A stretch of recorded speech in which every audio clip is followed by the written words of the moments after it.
안녕하세요. 삶의 품격을 더하는 말씀 지혜 토크입니다. 이번에 청취자분께서 요청하신 책으로 토마스 바샤 페터 프랑크의 안 된다는 생각을 깨뜨리는 12가지 심리 법칙입니다. 네, 이 책을 저희에게 보내주시면서요. 스스로 만든 안 된다는 한계? 이걸 좀 깨고 원하는 삶을 사는 데 도움이 되는 그런 핵심 통찰을 뽑아달라고 요청하셨죠. 맞습니다. 그래서 오늘 저희 목표는 이 책에 담긴 그 12가지 심리 법칙 중에서 청취자분께 이건 정말 중요하겠다 싶은 지혜를 좀 명료하게 추출해드리는 겁니다. 네, 단순 요약을 넘어서요. 청취자분의 삶에 바로 적용해 볼 수 있는 그런 실질적인 통찰 함께 찾아보겠습니다. 그렇습니다. 이게 결국 어떻게 살 것인가 이 질문에 답하기 위한 건데요. 많은 사람들이 사실 자기 안의 잠재력을 온전히 발휘하지 못하게 만드는 그 생각의 틀, 그걸 깨는 게 참 중요하거든요. 생각의 틀이요? 네, 이 책은 바로 그 점. 그러니까 심리적인 장벽을 허물고 삶의 주체성을 회복하는 그런 구체적인 방법들을 제시하고 있죠. 네네. 단순히 긍정적으로 생각해라 이런 차원을 넘어서요. 우리의 그 인식 그리고 행동 방식을 좀 근본적으로 바꿀 수 있는 그런 심리학적인 원리들을 파고듭니다. 맞아요. 그럼 바로 첫 번째 핵심 열쇠부터 살펴볼까요? 우리가 세상을 인식하는 방식 그 자체에 관한 이야기인데 이게 상당히 흥미로웠습니다. 네네. 책 초반에요. 그 간단한 덧셈 문제 예시 나오잖아요. 기억하시죠? 네네. 그 문제요. 1 플러스 1은 2, 2 플러스 1은 3, 2 플러스 2는 5, 3 플러스 3은 6. 이렇게 네 문제 중에 딱 하나만 틀렸는데 대부분의 사람들이 가장 먼저 그 3번에 틀린 답에 주목한다는 거예요. 그렇죠. 이게 우리 뇌에 어떤 경향을 보여주는 걸까요? 바로 부정성 편향이라고 하죠. 영어로는 네거티비티 바이어스. 이게 뭐냐면요. 우리 뇌가 원래 생존을 위해서 잠재적인 위협이나 잘못된 것, 부족한 것 이런 거에 먼저 반응하도록 진화해 왔다는 거예요. 생존 때문에요. 네. 그래서 틀린 답, 아니면 컵에 금 간 거, 옷에 얼룩 묻은 거 이런 사소한 결함에 먼저 시선이 가는 이유죠. 긍정적인 정보, 그러니까 맞는 답 3개보다 부정적인 정보, 틀린 답 하나에 훨씬 더 큰 비중을 두는 겁니다. 네. 문제는 이 경향이 우리의 그냥 일상적인 인식이나 판단에도 아주 깊숙이 영향을 미친다는 점이죠. 그래서 없는 것에 대한 불만은 되게 쉽게 느끼는데 이미 가진 것에 대한 감사, 이런 건 좀 의식적인 노력이 필요하다. 이런 거군요. 정확합니다. 책에서 말하는 그 진정한 낙관주의는 단순히 컵에 물이 반쯤 있을 때 반이나 찼네? 이렇게 외치는 거랑은 좀 다르다고 했잖아요. 네, 조금 더 깊이가 있죠. 오히려 막 먹기 싫은 약이 반쯤 남았을 때 와, 벌써 반이나 먹었네. 이렇게 기뻐하는 게 더 적절한 낙관주의일 수 있다. 그 예시가 되게 인상 깊었어요. 맥락에 따라서 프레임을 확 바꾸는 능력이네요. 어떻게 보면. 정확합니다. 상황 그 자체가 아니라 그 상황을 어떻게 해석하느냐, 이게 우리의 감정이나 행동을 결정한다는 거죠. 보는 것을 얻는다는 원리처럼요. 보는 것을 얻는다? 네.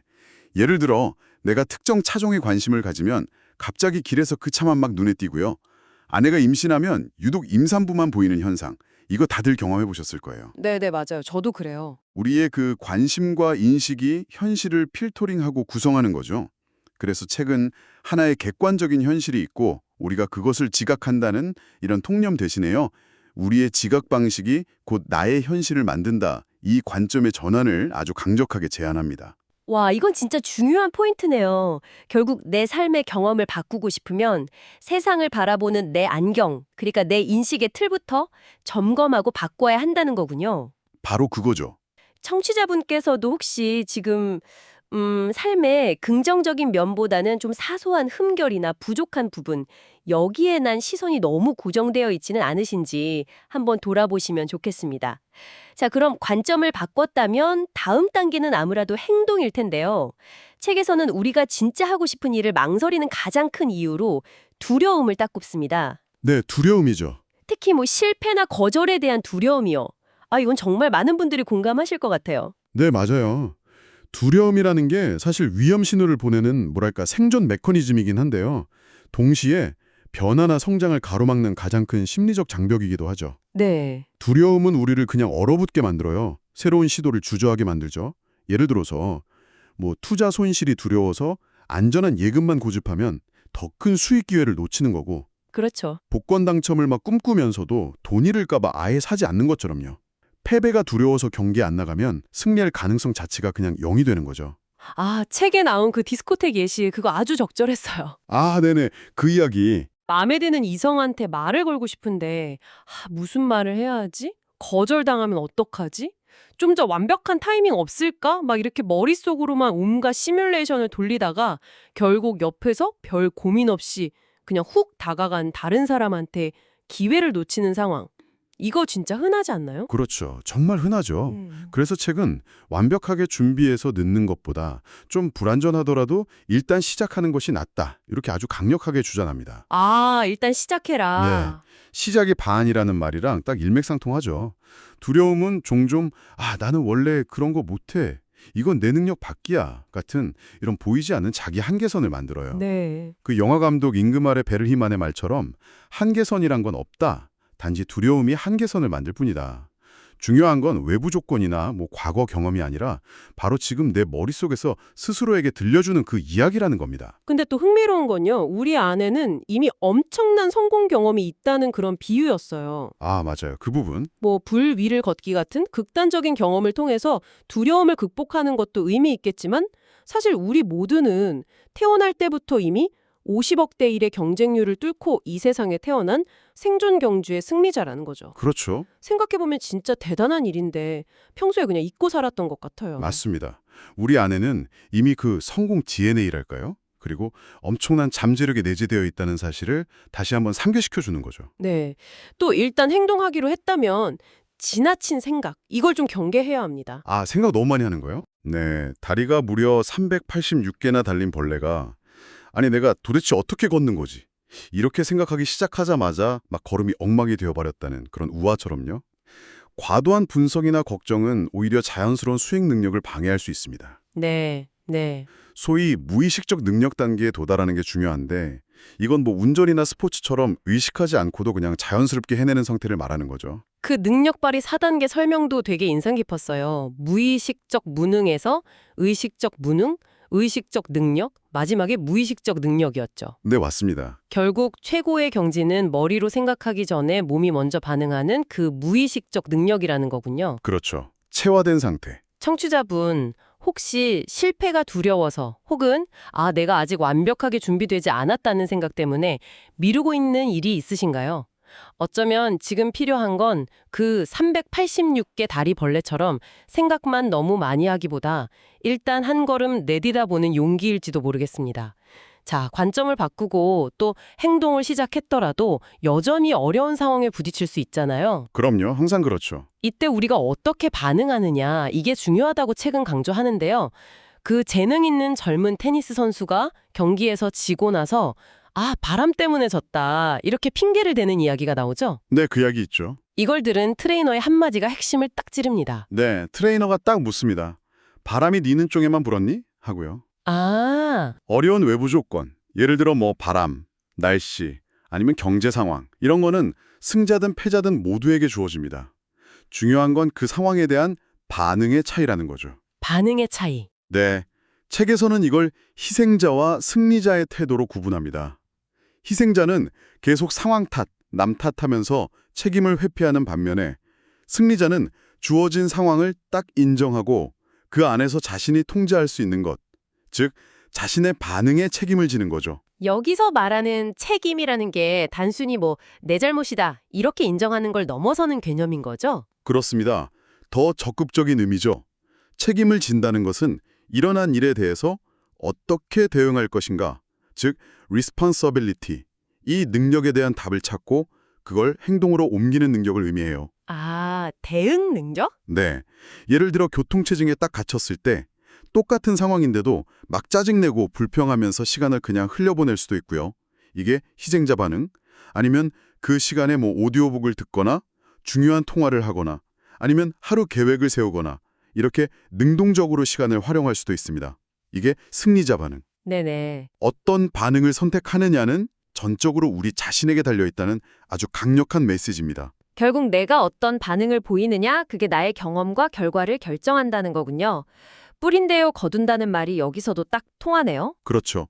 내가 짜증을 뿌리면 스트레스를 거두고 침착함과 활용을 뿌리면 어려운 상황 속에서도 배움이나 생산성을 거둘 수 있다는 거죠. 맞습니다. 더 나아가서 우리의 현재 모습, 그리고 삶의 궤적 자체가 과거부터 지금까지 내려온 그 수많은 선택들의 총합이라고 이야기합니다. 아, 선택의 총합.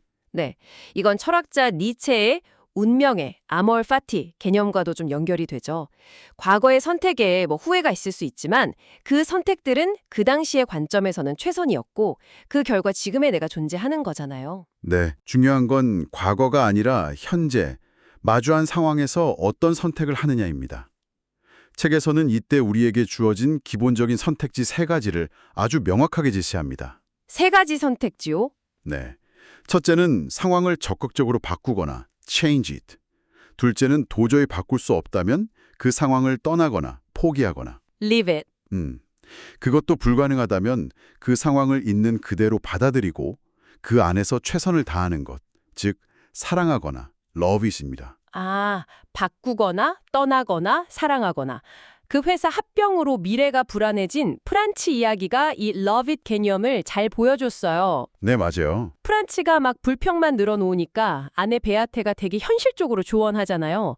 상황을 바꿀 힘도 없고 회사를 떠날 생각도 없다면 남은 건 하나뿐이에요. 이 상황을 받아들이고 마치 당신이 원했던 것처럼 여기면서 최선을 다하는 거예요. 이게 단순히 체념하는 거랑은 다른 아주 능동적인 수용의 태도인 것 같아요. 맞습니다. 아주 중요한 포인트예요. 중요한 것은 어떤 선택을 하든 그 기준이 장기적으로 나의 안녕, 웰빙에 도움이 되는가, 그리고 나와 관련된 다른 사람들의 안녕과 조화를 이루는가, 이게 되어야 한다는 점입니다. 네. 청취자분께서도 혹시 지금 어려운 상황 앞에서 아, 왜 나만 이럴까? 라면서 핑계를 찾고 계시진 않나요? 대신 여기서 내가 선택할 수 있는 것은 무엇일까? 라고 질문을 한번 바꿔보시면 어떨까요? 네. 상황을 바꾸기 위해 행동하거나 때로는 과감히 떠나는 용기를 내거나 혹은 주어진 현실 속에서 의미를 찾고 성장하는 사랑하기를 선택하는 것.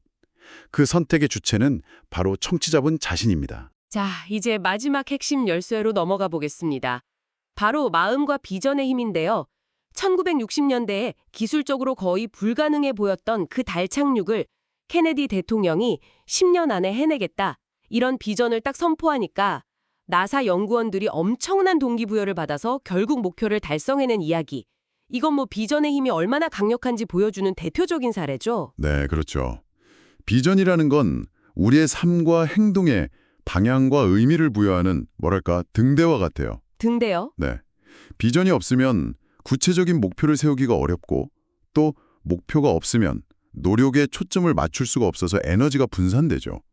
책에서는 비전을 수많은 가능성 속에서 길을 찾아주는 안경에 비유합니다. 아, 안경. 이것도 안경이네요. 네. 이 안경을 통해 나에게 중요한 기회를 포착하고 나아갈 길을 명확히 볼 수 있게 되는 거죠. 그리고 목표는 이 좀 추상적인 비전을 현실로 만드는 구체적인 이정표 역할을 하고요. 그런데 여기서 정말 중요한 포인트는 그 목표가 진짜 나만의 것이어야 한다는 점이었어요. 아, 맞습니다. 아주 중요하죠. 남들이 좋다고 해서 혹은 사회적 압력 때문에 세운 목표는 진정한 내적 동기를 부여하기 어렵고 결국 지치기 쉽다는 거죠. 나의 가치관, 강점, 열정 이런 것과 일치하는 목표여야 한다는 것.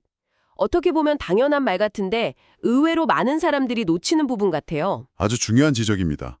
삶이나 일 그 자체에 내재된 의미가 있다기보다는 내가 설정한 목표를 통해 스스로 의미를 부여하는 것이죠. 그런데 여기서 또 흥미로운 역설이 있습니다. 역설이요? 네, 바로 목표 달성 후의 허탈감입니다. 달 착륙 성공 후에 나사 직원들이 오히려 목표 상실 때문에 무기력증을 겪었다는 사례처럼요. 어쩌면 우리 인간에게는 목표를 달성하는 그 순간보다 목표를 향해 나아가는 과정 그 자체가 더 중요할 수 있다는 겁니다. 와, 과정이 중요하다. 네, 즉 우리는 목표를 이루기 위해서 일하는 것이 아니라 의미 있게 살아가기 위해서 목표가 필요한 존재일 수 있다는 거죠. 와, 이거 되게 생각할 거리를 많이 던져주네요. 목표를 향해 가는 여정 그 자체가 목적이 될 수 있다는 거군요. 그렇죠. 그럼 그 여정을 더 효과적으로 만들기 위해서 책에서 제안하는 상상력 활용법들, 이걸 좀 더 구체적으로 설명해 주실 수 있을까요? 마치 이미 목표를 이룬 것처럼 생생하게 그리는 것 외에 또 어떤 방법들이 있었죠? 네, 몇 가지 구체적인 기법들이 제시됩니다. 예를 들면 목표를 달성한 내 모습을 1인칭 시점, 이걸 연상적 시각화라고 하고요. 그리고 3인칭 관찰자 시점, 이건 분리적 시각화로 번갈아 상상해 보는 거. 1인칭, 3인칭. 네. 그리고 목표 달성 시 느낄 감정이나 신체 감각, 예를 들면 성취감, 뿌듯함, 심장 박동 같은 거를 오감으로 생생하게 느끼는 연습, 이걸 신체적 느낌이라고 하고요. 그리고 나는 할 수 있다, 나는 매일 발전하고 있다 와 같은 긍정적인 자기 대화를 계속 반복하는 것, 이걸 내적 대화라고 합니다. 네네. 중요한 것은 이런 상상력 훈련을 매일 규칙적으로 꾸준히 실천해서 잠재의식을 목표 달성에 유리한 방향으로 프로그래밍하는 겁니다. 역시 꾸준함이 핵심이군요. 습관처럼. 네, 맞습니다. 마지막으로 책 말미에 나온 그 닭 무리 속에서 자란 독수리 이야기. 저는 이게 정말 강렬하게 다가왔습니다. 때문에 하늘을 날 수 있는 그 엄청난 날개를 가지고도 평생 땅 위에서 닭처럼 살다가 죽어간 독수리 이야기잖아요. 그렇죠. 이걸 보면서 혹시 나도 내 안에 독수리를 알아보지 못하고 스스로 나는 이 정도밖에 안 돼라고 한계를 긋고 있는 건 아닐까? 좀 깊은 성찰을 하게 만들더라고요. 바로 그 점이 이 책 전체를 관통하는 핵심 메시지일 겁니다. 자신의 잠재력을 믿는 것을 넘어서 실제로 날개를 펴는 행동을 해야 한다는 것. 행동이요? 네. 날 수 있다고 믿을 뿐만 아니라 날개를 간절히 원해야 한다는 책의 구절처럼 믿음과 소망이 실제 행동으로 이어져야 비로소 변화가 시작됩니다. 청취자분의 마음속에도 분명 아직 펼쳐지지 않은 강력한 날개를 가진 독수리가 있을 겁니다. 네. 그 독수리가 창공으로 날아오를 수 있도록 스스로 만든 안 된다는 생각의 새장을 부수고 오늘 당장 작은 날갯짓이라도 시작해 보시는 건 어떨까요? 오늘 저희는 토마스 바샥과 페터 프랑게의 안 된다는 생각을 빼뜨리는 12가지 심리법칙을 통해서요. 청취자분께서 요청하신 대로 안 된다는 생각의 틀을 깨고 삶의 주인이 되는 그 핵심 열쇠들을 함께 찾아봤습니다. 네. 틀린 답 대신 맞는 답에 주목하는 관점 전환부터 그 디스코텍에서 망설임 없이 다가서는 행동력까지 정말 실용적인 통찰들이 많았네요. 네. 오늘 나눈 핵심들을 다시 한번 요약하자면요. 첫째는 의식적으로 긍정적인 면과 이미 가진 것에 초점을 맞추는 관점의 전환. 네. 둘째, 완벽주의와 실패의 두려움을 넘어서 좀 불안전하더라도 일단 행동을 시작하는 용기. 용기. 셋째, 어떤 상황에서도 핑계 대신 책임을 지고 주체적으로 선택하는 태도. 그 세 가지, 바꾸거나 떠나거나 사랑하거나. 네, 선택.